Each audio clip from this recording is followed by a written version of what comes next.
klase ng mga extremophiles ay ang mga microorganisms tulad ng mga archaea at bakterya. Ang mga microorganisms na ito ay kayang mabuhay sa mga extreme conditions kung saan mamamatay ang ibang mga hayop. Kaya nilang makasurvive sa mga lugar na may mataas na temperatura, high acidity, high salinity, at intense radiation. Ang isang halimbawa nito mga ka-LE ay ang tardigrade o water bears. Ang organismong ito ay nagtataglay ng walang binti at isa ito sa itinuturing na pinaka-resilient na hayop sa lahat ng mga extremophiles.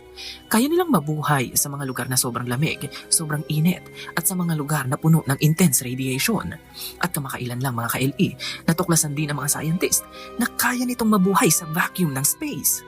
Ang mga organismong ito ay nagpapakita na kahit na may idea na tayo sa kondisyon ng environment kung saan pwedeng magsimula at magpatuloy ang buhay, pwede pa rin tayong makahanap ng mga life forms sa mga extreme conditions na hindi natin inakala.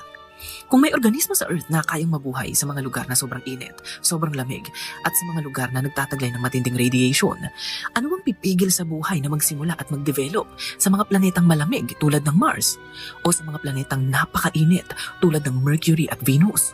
Ipinapakita ng mga extremophiles sa atin na ang buhay ay pwedeng makasurvive sa mga kondisyong nakakamatay para sa atin, tulad ng matinding pressure, matinding init, constant na radiation, high acidity, at extreme toxins. Nagagamit ng mga astrobiologist ang mga kaalamang ito upang mas mapalawak pa at mas maparami pa ang mga mundo na kanilang titignan sa tuwing sila ay naghahanap ng buhay sa kalawakan.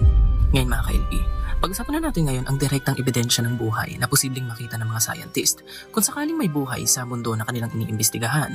Ito yung tinatawag na